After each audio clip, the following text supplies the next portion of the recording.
Asiria. Vamos a ver por qué fue lo que hizo Asiria contra este pueblo, por qué Dios estaba tan enojado con Asiria, defendiendo a su pueblo Israel, obviamente también dándole su castigo al pueblo por andar en cosas que Dios les había dicho que no anduvieran. Y dice este tema abarca el juicio de Asiria después de que Dios ejecute juicio sobre Israel, que es la gran tribulación y la batalla de Armagedón. Y estas fueron profecías pronunciadas durante el tiempo del rey Acaz. Estuvimos viendo anteriormente cómo fue este rey. Estuvimos viendo que fue un rey malvado, un rey muy malo que hizo lo malo delante de los ojos de nuestro Dios. Y podemos decir que dice que con un trasfondo tan tenebroso como este, Isaías presentó profecías hablando a la situación local del pueblo. Lo que en ese tiempo el pueblo de Israel estaba sucediendo en ese momento. Y dice aquí, se presentan grandes principios de los inmensos planes de Dios para los hombres y las naciones, y el capítulo se inicia con una breve discusión sobre los tribunales de aquel tiempo. Ahorita leemos los primeros 5 versículos. Empieza Dios diciendo: ay de los que dictan leyes injustas, y está hablando a cómo en aquellos tiempos se estaban moviendo los jueces, las leyes, los tribunales, que era lo que estaban haciendo. Y conforme vamos leyendo este capítulo, nos vamos dando cuenta que, bueno, lo que vivimos el día de hoy, pero en aquel tiempo, vamos a hablar de aquel tiempo.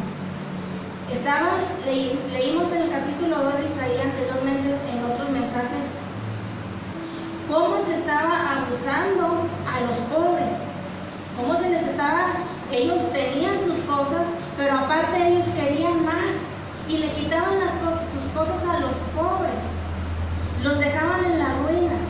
Y veíamos unos versículos donde Dios les había mandado que no podían ellos comprar tierras, simplemente podrían, hablábamos de Ruth, dábamos un ejemplo ahí, y vemos cómo los jueces de aquel tiempo estaban haciendo todo lo contrario a lo que Dios les había mandado.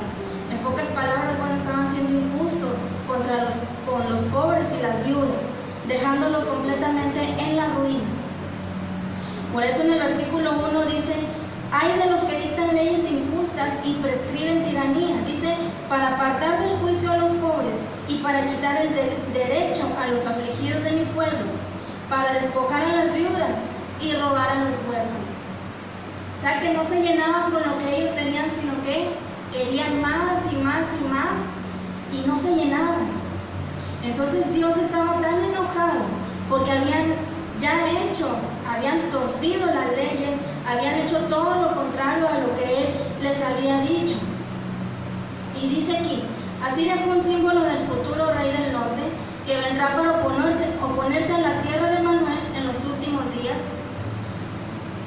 Dice: antes de la primera venida de Cristo, Dios utilizó al pueblo de Asiria para juzgar y para castigar a Israel. Y es lo que vamos a ver.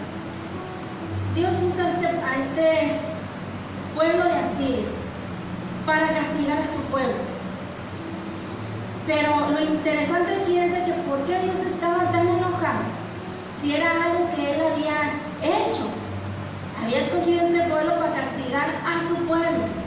Y más adelante vamos a ver por qué es que Dios se empieza a enojar y empieza a traer juicio contra Asiria. Vamos a ver un poquito la historia para que usted vaya entendiendo. Los profetas Isaías y Jeremías estaban profetizando el juicio que Dios iba a traer a su pueblo. Dice: debido a que su pueblo no estaba sirviendo a Dios. Veíamos en temas anteriores cómo Dios les dijo: no se hagan dioses ajenos, no adoren a los dioses en la tierra en la que van a estar, sino que destruyan todo. Pero vemos cómo el pueblo de Israel hace todo lo contrario y se empieza a mezclar con todos los dioses y empieza a hacer todas las tradiciones en la tierra en la que ellos estaban. Entonces empieza a traer Dios juicio a su pueblo decíamos debido a que no le estaban sirviendo, se habían rebelado. Dios había levantado su pueblo como testimonio para las naciones, pero ellos estaban dando un muy mal testimonio. En vez de que ellos proclamaran a ese Dios todopoderoso, en vez de que ellos levantaran y pusieran el nombre de Dios en alto, estaban haciendo todo lo contrario. Se estaban yendo tras otros dioses, estaban adorando otros dioses, estaban en tradiciones en las cuales no debían ellos estar y estaban dando un mal testimonio. Pero fíjese bien, lo interesante aquí es que estaban con otras cosas que a Dios no le agradaban, siguiendo otros dioses y todo, pero decíamos en una de las predicaciones, a esos ídolos le ponían nombre hebreo y decían, no, es que esto es de Dios. O sea que aún en sus cosas ellos metían a Dios, mezclando las cosas de Dios con las cosas paganas, pero diciendo, es de Dios. Y vemos cómo se empiezan a levantar falsos profetas, se empiezan a levantar falsos maestros, empiezan incluso a consultar a adivinos, a consultar a hechiceros, a preguntar hasta lo que iba a pasar en un futuro, y Dios empieza a enojarle. El pueblo de Dios, fíjese bien, desde Abraham, el pueblo de Dios se rebela contra Dios, y en vez de demostrar, decía al principio, que tenían un Dios todopoderoso que los había sacado de Egipto y que siempre les daba la victoria, dice ahí, este pueblo se volvió a sus ídolos. Génesis 15, versículos 13 y 14, busquen. Vemos las palabras que Dios le da ahí a Abraham.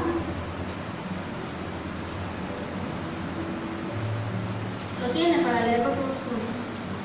Génesis 15, versículos 13 y 14, dice así: Entonces Jehová dijo a Abraham, ten por cierto que tu descendencia morará en tierra ajena y será esclava allí, será oprimida 400 años, mas también a la nación a la cual servirán juzgaré yo, y después de esto saldrán con gran riqueza. Y hablamos de los 400 años que duraron en Egipto.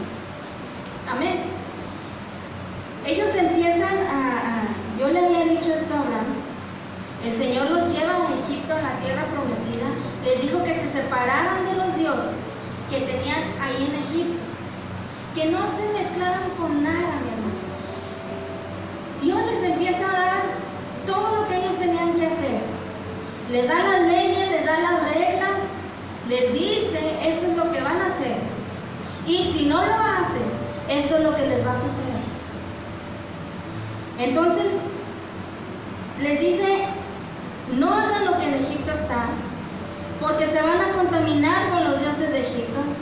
Entonces llegan a la tierra prometida, el Señor dijo que acabaran con todo lo que estaba ahí, porque corrían el riesgo de que ellos se contaminaran. Y les dijo, terminen con todo, no dejen nada, ni tampoco tomen a nadie como esclavo. Pero ¿qué hizo este pueblo? Dicen, no adoren a los dioses que están ahí, quemen todo y terminen todo, saquen a toda la gente que está en aquel lugar, pero no dejen nada, porque corren el riesgo de que se contaminen. Pero algo asombroso que hace este pueblo, ¿no? Dice, el pueblo de Israel se rebela contra Dios desde el inicio, empezando con los jueces.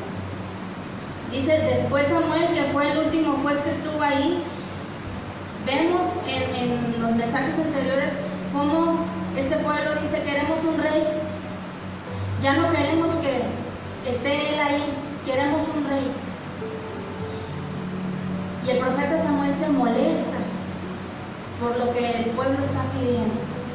Entonces dice Dios, muy bien, ¿quieren un rey? Bueno, Dios le dice a Samuel, no te preocupes, porque dice, no te están rechazando a ti, sino que me están rechazando a mí. Y voy a hacer lo que quiero. Les da un rey, mi hermano, conforme, fíjese bien, al corazón del pueblo, conforme a lo que el pueblo estaba pidiendo. ¿Y cómo fue ese rey? ¿Alguien sabe?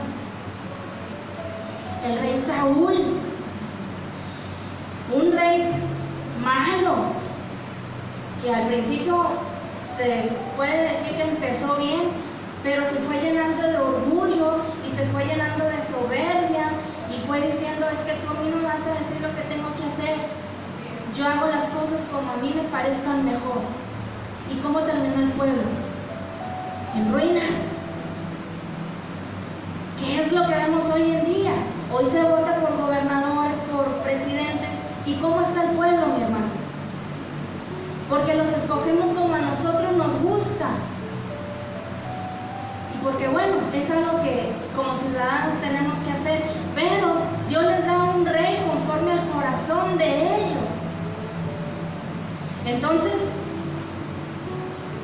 dice: y al rechazarlo, no se sometieron a toda la gente. Cuando fueron a conquistar al pueblo, dice, Josué les dijo: el Señor les va a dar la victoria. Cuando van a conquistar aquel lugar, Dios les dice, Josué les dice: el Señor les va a dar la victoria. Someten a toda la gente, a todas sometan. Acaben con todo el mundo que esté ahí.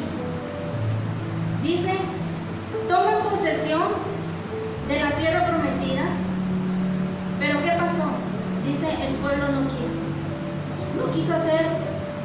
acabar con toda la gente ni con todo lo que allí estaba, sino que algunos tomaron, dice aquí, a algunos los tomaron como tributarios, porque dijeron: nos conviene tenerlos.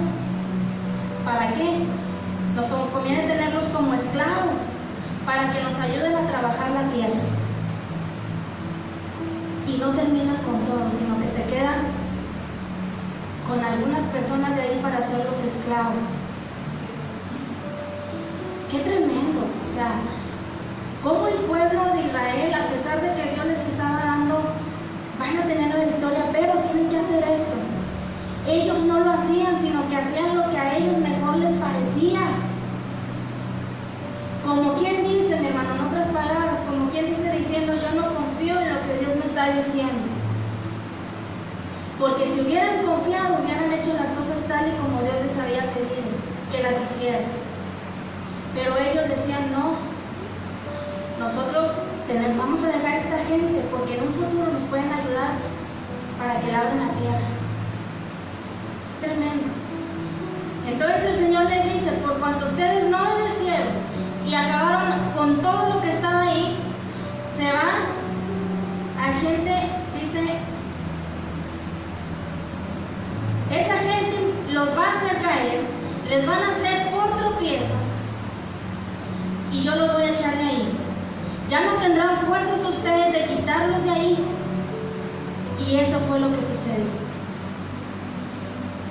Que esta gente que ellos habían dejado se apoderaron de ellos y ellos ya no tenían fuerzas para sacarlos de ahí. Algo que Dios les había dicho desde un principio: no dejen nada, porque van a terminar con ustedes. Pero ellos no hicieron caso, dice la palabra de Dios, hicieron todo lo contrario, se rebelaron contra Dios y terminaron mal. Pero todavía no se acaba, mi hermano. Después dice, más adelante, cuando pidieron rey, decíamos ahorita, Dios les da un rey conforme a lo que ellos querían.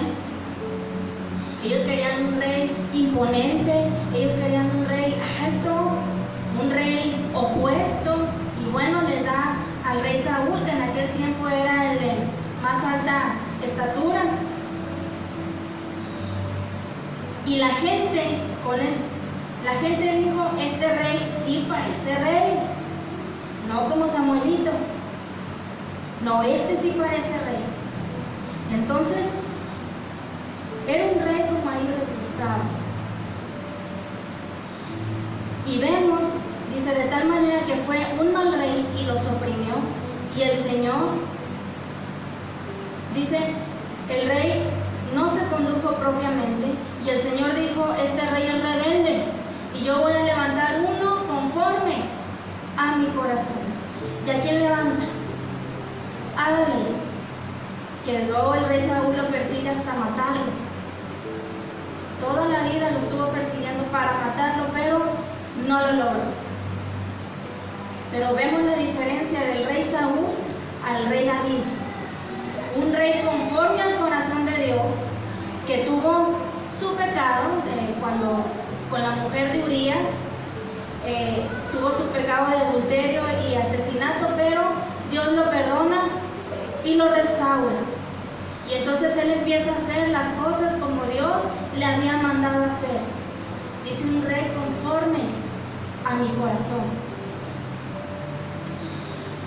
Después, mi hermano, le estoy diciendo esto para que pueda entender el capítulo 10. Después dice: Dios levanta a Salomón, hijo de David. ¿Cuántos han escuchado de Salomón? Salomón, hijo de David. Dios dice: este será mi hijo y yo le seré por padre. Entonces, pero se revela contra, pero este se revela contra Dios y Dios lo castiga. Pero dice, efectivamente Salomón se revela contra Dios y Dios lo castigó, pero al final de sus días, vemos ahí en el libro de Eclesiastés, un hombre arrepentido, un hombre restaurado, pero que llegó la maldición. Y ahí es donde empezamos a ver la historia del capítulo 10. Viene la maldición y la maldición fue, dice, le vino la maldición al rey Salomón por su apostasía, fue que el Señor le dividió el reino en los días de su hijo Roboam. Y el reino se divide en el reino de Israel del norte con 10 tribus y en el reino de Israel del sur con la tribu de Judá y otros que estuvieron ahí. Dice un hermano, otros pedacitos de otras tribus que andaban por ahí. Dice, y al final fueron enemigos, que llegó hasta haber días en que los dos peleaban entre sí, tanto los del norte como los del sur.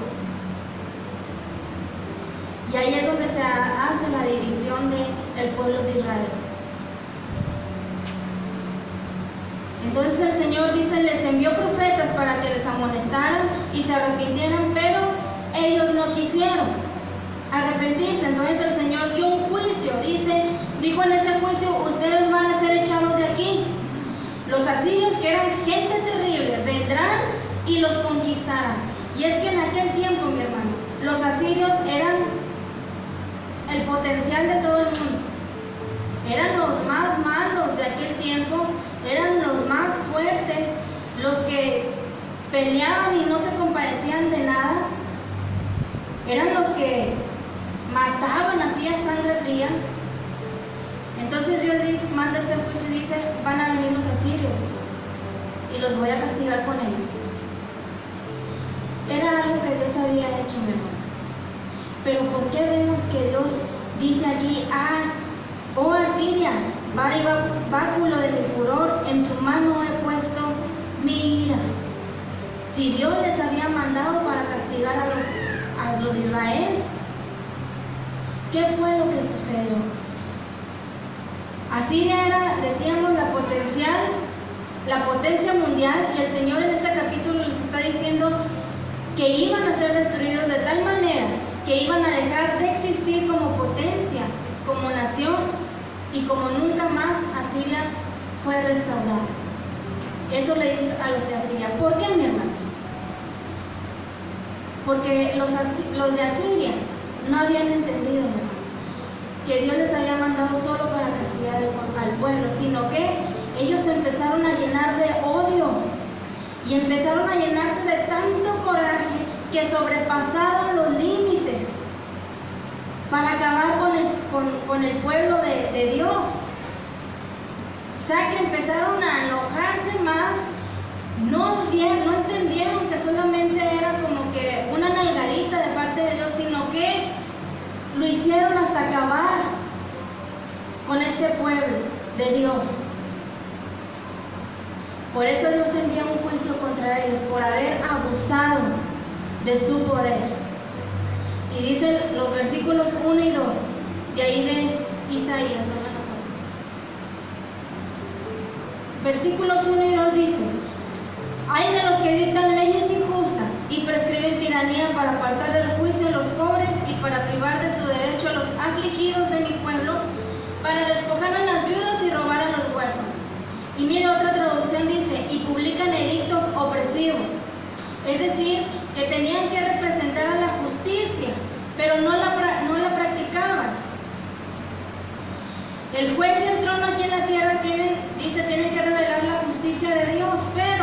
se estaba viendo todo lo contrario. Decíamos al principio, estaban haciendo cosas injustas.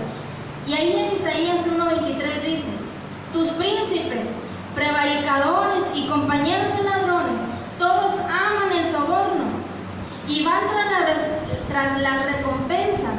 No hacen justicia al huérfano, ni llega a ellos la causa de la viuda. Lo vemos hoy en día. Dice, se van tras el soborno. Y por el soborno defienden al malo y al bueno lo encarcelan. Dice, incluso ni llega a ellos la causa de la viuda. Fíjese bien algo que comentábamos ahí en casa, desde que decía yo, todo se vuelve a repetir. Solamente que en otros tiempos y de diferente, según nuestros días, pero al final es lo mismo. Fíjese bien que esto todavía se veía en aquel tiempo. Hacían sobornos, eran injustos los gobernantes de aquel lugar. La gente escogía a sus propios reyes, a sus propios gobernantes, y el pueblo estaba en pobreza por causa de que ellos los escogían. Servían a otros dioses y servían a Dios. Y algo que me llama la atención, mi hermano, es de que comentaba ahí con mi hermana, le decían, estaba leyendo cómo el rey Jeroboam, todo lo que hizo, que fue el que hizo que el pueblo de Israel se apartara de Dios, que los condujo tras otros dioses y puso uno en un lugar y otro en otro lugar en Jerusalén, para que ya no se anduvieran moviendo, sino que desde allá y desde acá pudieran adorar ídolos. Pero fíjese bien, hacían también sus estandartes con sus imágenes, pero ellos decían, es que nosotros no lo estamos venerando, simplemente lo tenemos ahí por lo que significa para nosotros. Y es algo que hoy en día se está viendo. ¿Cuánto pueblo cristiano no tiene sus estandartes colgados con una imagen, pero no lo veneran, simplemente lo tienen ahí por lo que significa para ellos? Todo eso estaba pasando, mi hermana, en aquel tiempo, y está pasando hoy en día. Haciéndose, nos decían el domingo, profetizando cosas que porque me lo adivinó, bueno, yo lo tomo de parte de Dios porque me dijo lo que yo había pedido. Y era espíritu de adivinación, era lo que estaba haciendo. Todo eso, mi hermano, era lo que estaba pasando. Pero bueno, el pueblo de Asiria había abusado de su poder contra el pueblo de Dios, y es por eso que Dios viene con juicio. Y dice el versículo 3, ¿y qué haréis en el día del castigo? ¿A quién os acogeréis para que os ayude cuando llegue de lejos el desastre? ¿En dónde dejaréis vuestras riquezas? Como diciendo, ¿dónde te vas a esconder de mi juicio? Yo les estaba diciendo aquí a los jueces que ellos eran sus representantes y que se acercaba el día en que Él los iba a juzgar. Y es que en aquella época se requería que administraran justicia, mi hermano, tanto a ricos como a pobres, como hoy en día. Dice, y se les estaba advirtiendo que los jueces injustos en el día del juicio tendrán que presentarse ante el juez justo. Y es ahí, mi hermano, donde no van a saber ni qué hacer. ¿Qué vas a hacer cuando venga y te pida cuentas? Dice, ¿en dónde dejarás tus riquezas? ¿En dónde vas a dejar todos tus sobornos para que yo no haga juicio contra ti? Ezequiel 22:27 dice, sus príncipes en medio de ellas son como lobos que arrebatan presa, derramando sangre para destruir las almas, para obtener ganancias injustas. Mataban por dinero. Dice, derramaban sangre, destruían las almas para obtener ganancias injustas. Que lo podemos acomodar el día de hoy. Hacen eso y, por ejemplo, la venta de órganos, matando gente para ganar dinero injustamente, quitándole la vida a los pobres, a las viudas, a la gente que no tiene con qué comer para ganar ellos dinero. Y se estaba viendo eso en aquel lugar. Nos vamos allá al versículo 4 que dice: sin mí se inclinarán entre los presos y caerán entre los muertos, pero ni con todo esto ha cesado su furor, sino que todavía su mano está extendida. La distorsión de la justicia alcanzaba a todas las capas sociales, afectaba a todas las personas y producía un gran deterioro y degradación social. Y vemos en estos versículos cómo se estaba manejando la injusticia, cómo estaba toda la injusticia contra esta gente, y cómo Dios dice: todavía mi mano está extendida. Oseas 5:10 dice: los príncipes de Judá fueron como los que traspasan los linderos, derramaré sobre ellos como agua mi ira. O sea, no vas a quedar sin el castigo por todo lo que estás haciendo. Se estaba cometiendo tanta maldad, mi hermano, en aquel lugar, que vemos el versículo 5 como dice: oh Asiria, vara y báculo de mi furor, en su mano he puesto mi ira. ¿Qué quiere decir? Este versículo dice que él utilizaría a Asiria como una vara para castigar a su propio pueblo Israel. Y es sorprendente, mi hermano, porque en otra versión dice así: ay de Asiria, vara de mi ira, y báculo en cuyas manos está mi indignación. Y de la misma forma en que un padre tomaba en sus manos una vara para castigar a su hijo, Dios estaba usando a Asiria para castigar a su pueblo. Estaba valiéndose de Asiria para disciplinar a su pueblo. Y dice: la destrucción que Asiria causaría es lo que la mano del Señor, de Dios, causaría. Así como tú hiciste más de lo que yo no te pedí que hicieras, así lo voy a hacer por ti. Porque había pasado los límites de Dios. Por eso viene el juicio contra Asiria. Y vemos el versículo 6 que dice: la mandaré contra una nación pérfida, contra el pueblo de mi ira la enviaré, para que quite los despojos y arrebate la presa, y lo ponga para ser pisoteado como lodo de las calles. Dice: Asiria era un símbolo de otro reino del norte, el cual Dios usaría en los últimos días, estamos viendo, para castigar al pueblo.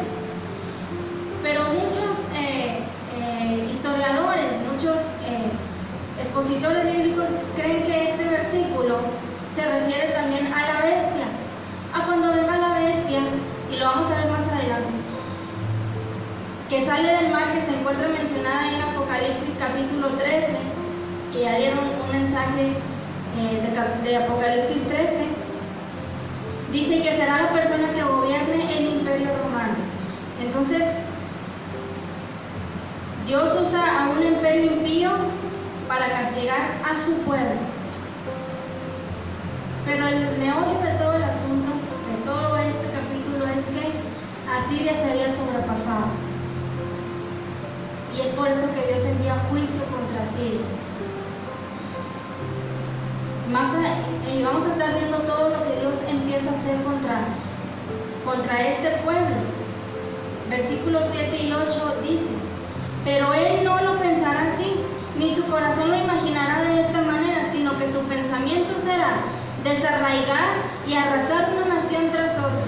Porque él dice, fíjese bien, dice: mis príncipes no son todos reyes. Y empieza la soberbia y el orgullo, mi hermano, como diciendo: ¿cómo dices tú que me vas a destruir si dice aquí: no son mis príncipes todos reyes? ¿No tienen todos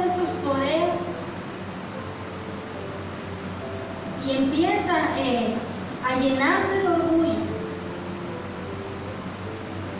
Dice, aun cuando la filosofía e ideas de su pueblo parezcan estar contra Dios mismo, ese pueblo nunca puede alejarse de él. Dios puede utilizar un pueblo pagano como Asiria para cumplir sus propósitos en la historia del mundo. ¿Qué es lo que va a suceder en un futuro? Pero este pueblo empieza a llenarse de orgullo y de soberbia y de decir, ¿cómo es que tú vienes a decirme lo que me vas a hacer? ¿Qué no estás viendo? Todo el poder que yo tengo. ¿Qué no estás viendo de todos, que todos mis príncipes son reyes y todo el poder que ellos tienen? Pero vemos más adelante cómo termina. Dice el versículo 12. Pero acontecerá que después que el Señor haya acabado toda su obra en el monte de Sión y en Jerusalén, castigará el fruto de la soberbia del corazón del rey de Asiria y la gloria de la altivez de sus ojos. Porque fíjese bien lo que dice el 13.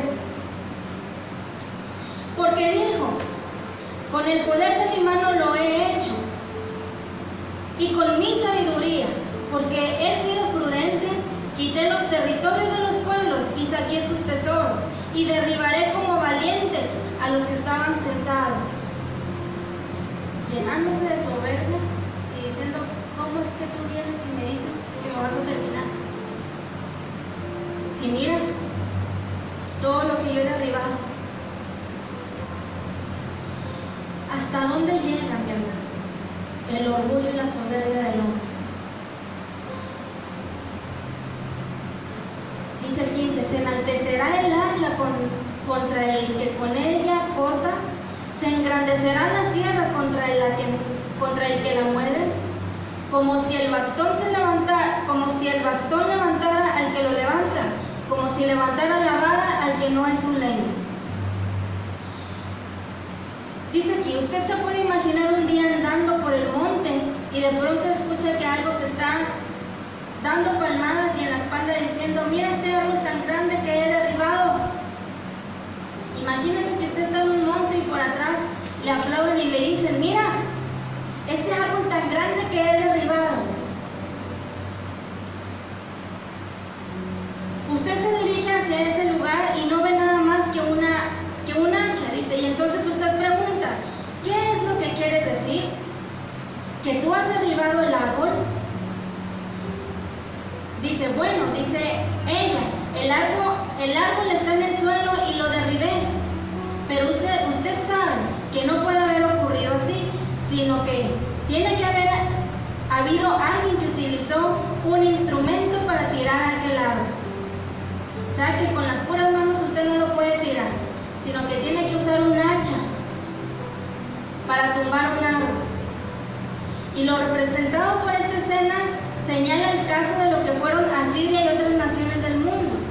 Dios ha utilizado naciones, lo hace y lo va a seguir haciendo en un futuro.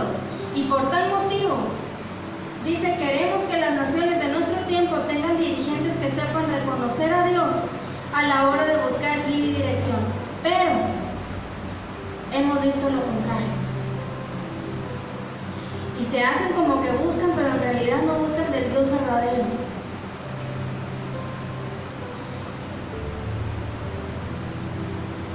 Entonces Dios castigó el orgullo y la arrogancia y lo va a seguir haciendo en un futuro, mi amor. ¿Por qué? Porque cuando se levante la bestia, dice, va a venir con gran soberbia sobre el mundo entero, llenándose de arrogancia y de que yo todo lo puedo y a mí tú no me puedes hacer nada. Pero dice, Dios castigó el orgullo y la arrogancia y lo va a seguir haciendo. Sí, amén. Entonces, dice aquí, Dios castigará el orgullo y la arrogancia del rey de Asiria. Este atribuye el éxito a su propio poder y sabiduría. La vara y el báculo en las manos del Señor no debe jactarse con los guerreros robustos de Asiria, a los que también se les llama su gloria y la gloria de su bosque y de su campo fértil. La luz de Israel es el Señor, y sus carros y sus espinos son las tropas asirias. Los sobrevivientes de estas tropas serán tan pocos que que dice ahí el versículo, creo que es el 17, que dice, vas a ser derribado, que hasta los niños podrán contar. Creo que es el 19 dice, y los árboles que queden en su bosque serán el número que un niño los puede contar, dándole a entender, no va a quedar nada de ti. Y ese contra Dios no nos podemos poner, mi hermano. Nosotros no podemos estar contra Dios y llenarnos de ese orgullo y de esa soberbia como para decir, tú no tienes por qué decirme cómo hacer las cosas. Dios les había dejado leyes, les había puesto profetas que les dieran dirección correcta en los caminos de Dios. Pero dice, ellos nunca quisieron, sino que todo lo contrario, se rebelaron contra mí, haciendo cosas malas, buscando por otros lados y por otros medios y rebelándose contra Dios, poniéndose ellos mismos dioses y ellos mismos reyes que los han llevado a la ruina.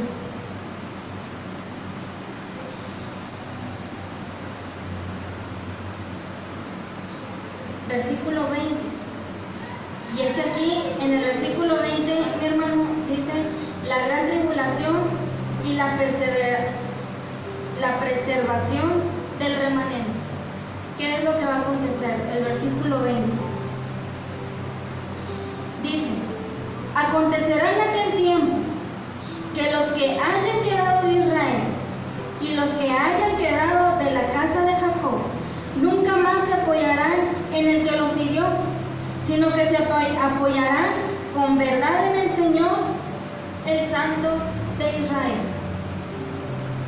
Los que queden de la gran tribulación, que es el remanente de Dios, dice, ya no se van a apoyar en los que los hirieron, sino que ahora se van a apoyar en mí.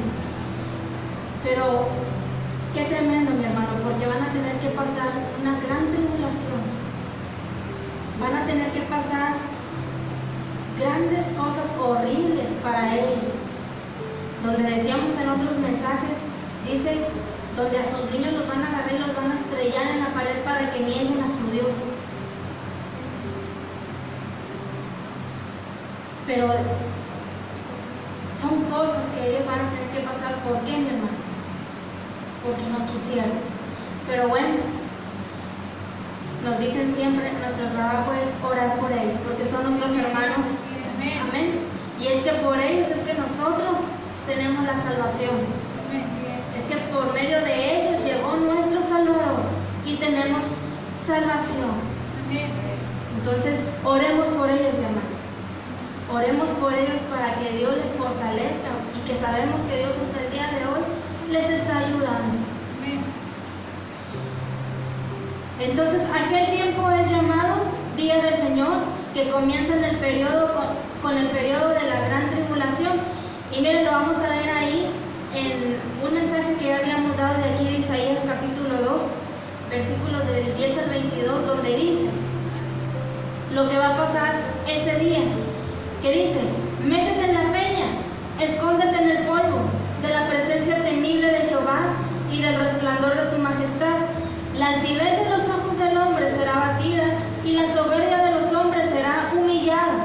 Y Jehová solo será exaltado en aquel día, porque día de Jehová de los ejércitos vendrá sobre todo soberbio y altivo, sobre todo enaltecido será abatido, sobre todos los cedros del Líbano altos y erguidos, y sobre todas las encinas de Basán, sobre todos los montes altos y sobre todos los collados elevados, sobre toda torre alta y sobre todo muro fuerte, sobre todas las naves de Tarsis y sobre todas las pinturas preciadas. Y vemos cómo dice, la altivez del hombre será abatida y su soberbia será humillado, y solo Jehová será exaltado en aquel día. Amén. Amén. Sí, amén. Qué bonito va a ser, porque todos aquellos que se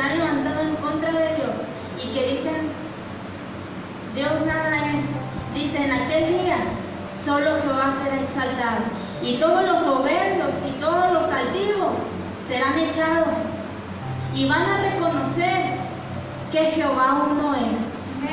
Amén. Dice Apocalipsis 11, 19 al 21, vemos también lo que va a acontecer. Dice, entonces vi el cielo abierto y he aquí un caballo blanco, y el que lo montaba se llamaba Fiel y Verdadero, y con justicia juzga y pelea. Sus ojos eran como llama de fuego, y había en su cabeza muchas diademas, y tenía un nombre escrito que ninguno conocía sino él mismo. Estaba vestido de una ropa teñida en sangre, y su nombre es el Verbo de Dios. Y los ejércitos celestiales, vestidos de lino finísimo, blanco y limpio, le seguían en caballos blancos. ¿Quiénes son, mi hermano?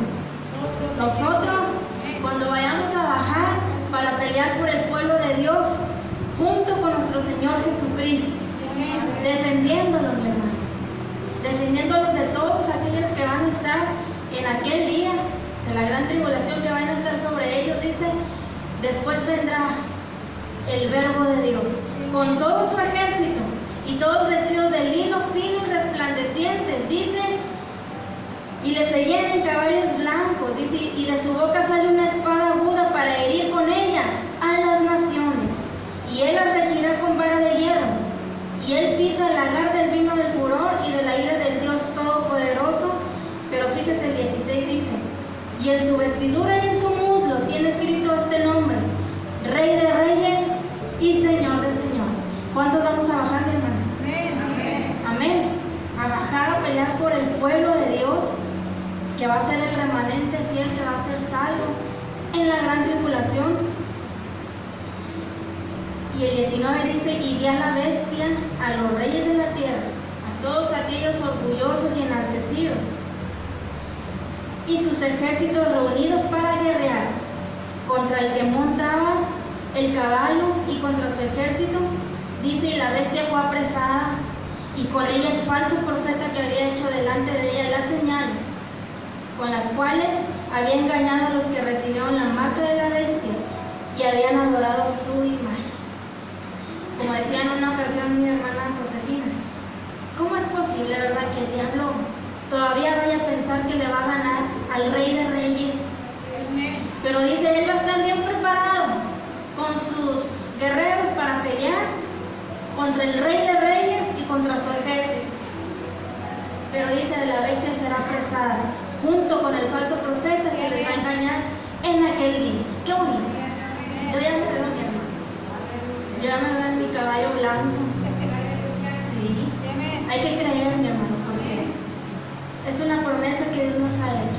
Y lo único que Dios nos pide es obediencia y que le seamos fieles. Algo que el pueblo de Israel falló, ni le obedecieron, dice, y le fueron infieles con otros dioses. Entonces dice el versículo 24, ya vamos a terminar.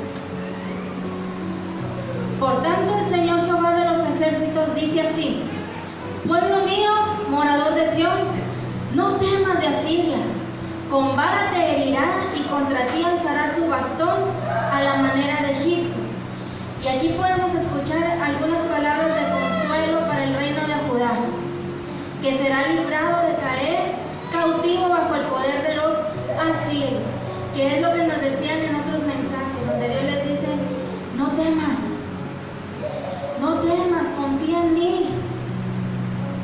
Porque si algo hemos visto, mi hermano, es de que a pesar de toda la desobediencia de este pueblo, Dios jamás les ha dejado, sino que siempre les ha ayudado. Por eso aquí les dice, no temas de Asiria. Con vara te herirá y contra ti alzará su bastón a la manera de Egipto. Pero con las simples palabras que Dios nos diga, no temas, porque ellos van a ser hasta donde yo les permita que hagan. Amén. Dice el 27, acontecerá en aquel tiempo que su carga será quitada de tu hombro y su yugo de tu cerviz, y el yugo se pudrirá por cuanto tú eres mi ungido. Ay, qué bonito. bonitas palabras que dice: en aquel tiempo tu carga será quitada y el yugo se pudrirá, porque tú eres mi ungido. Nuevamente el profeta Isaías se dirige más allá de su tiempo, hacia aquel tiempo del futuro. Dice: aunque el rey de Siria marchara desde el norte contra Jerusalén, el pueblo de Judá no ha de temer, porque Jehová de los ejércitos intervendrá. De la misma manera que lo hizo contra Madián y Egipto, y Judá será librada del temor del dominio asirio. O sea que cuando ya vayan con todo contra el pueblo de Dios, vamos a bajar a hacer guerra. Amén. Es emocionante, mi hermano. Ya desde este capítulo empieza lo emocionante, porque ya va a venir nuestro Salvador. Amén. Amén. Versículo 28 al 32. Entramos a la batalla de Armagedón, que dice: vino hasta Ajar, pasó hasta Migrón y en Mismas contra su ejército. Pasaron el Vado, se alojaron en Geba. Ramá tembló y Gabaa de Saúl huyó. Grita en alta voz, hija de Galim, haz que se oiga hacia Lais. Pobrecita Anatot. Madmena se alborotó y los moradores de Jebim huyen. Aún vendrá día cuando reposará en Nob y alzará su mano contra el monte de la hija de Sión, la colina de Jerusalén. Esta es una sección notable de la profecía que dice: presenta ciertas posiciones geográficas, todas ellas situadas en el norte de Jerusalén, y nos está mostrando una ruta, mi hermano, por Asiria y por el futuro invasor del norte que probablemente vendrá de la tierra de Magog, cuando se lanza contra Israel en aquel último día. Y usted lo puede ver ahí en el libro de Ezequiel, capítulos 38 y 39. Amén. Es una ruta que nos está diciendo, y observemos los lugares mencionados. Dice: viene una de los kilómetros que están separados, pero dice aquí: allí se encuentra un despeñadero donde Jonatán logró una victoria sobre los filisteos, como podemos verlo en primer libro de Samuel 14, y empieza a contar toda la historia. Entonces este pasaje traza claramente el paso del enemigo del norte, que dejó a Jerusalén en un estado de parálisis y derrota. Pero en el versículo 33 dice: he aquí el Señor, Jehová de los ejércitos, desgajará el ramaje con violencia. Los árboles de gran altura serán cortados, los altos serán derribados. Es el versículo 33. Dice: ramaje, y los árboles de gran altura serán cortados, y los altos serán humillados. Y cortará con hierro la espesura del bosque, y el Líbano caerá con estruendo. O sea que no va a quedar nada. En pocas palabras, no va a quedar nada. Y así como Dios lo hizo aquí con el pueblo así, le dice: lo voy a hacer en un futuro también. Todos los arrogantes, todos los altivos, todos los injustos, todos los gobernantes que preferían el soborno antes que defender a la viuda y al huérfano, voy a acabar con todos ellos. Y a la bestia la voy a apresar, y al falso profeta también lo voy a lanzar por haber engañado a la gente. Y es que son cosas, mi hermano, de aquel tiempo que sucedieron, que hoy en día estamos viviendo. Estamos viviendo como el pueblo de Dios se está mezclando en cosas que no son de Dios, diciendo que son de Dios, adorando a Dios, pero con algo ahí colgado, haciendo tantas cosas, consultando a divinos y tomando profecía como, palabras de adivinación como profecía. Y el pueblo de Dios mezclándose, y Dios diciéndonos: hey, aquí está mis leyes, aquí está lo que te he dejado. Y el pueblo yéndose por otro lado, y Dios diciendo: hey, te di profetas, te di quien te predicara, te di quien te enseñara. vuélvete a mí. Como viene ya en Jeremías más adelante, ojalá lleguemos donde dice, vuelvan, paraos y pregunten sobre los caminos, ¿cuál es el que parece mejor? Y por él ir. Vuelvan a las sendas antiguas. Es lo que Dios nos dice día a día. Ya dejen de consultar tantas cosas y enfóquense en mi palabra. Porque dice la palabra de Dios, tal parece que en ella está la vida eterna. Amén. Amén. Hagamos las cosas como Dios nos pide, mi amor. Amén. Y termino con este capítulo. Libro de Joel, capítulo 3, versículo del 1 al 8. Dice así. Porque he aquí que en aquellos días y en el tiempo en que haré volver la cautividad de Judá y de Jerusalén, dice, reuniré a todas las naciones y las haré descender al valle de Josafat, y allí entraré en juicio con ella a causa de mi pueblo y de Israel mi heredad, a quien ellas esparcieron entre las naciones y repartieron mi tierra y echaron suerte sobre mi pueblo y dieron los niños por una ramera y vendieron las niñas por vino para beber.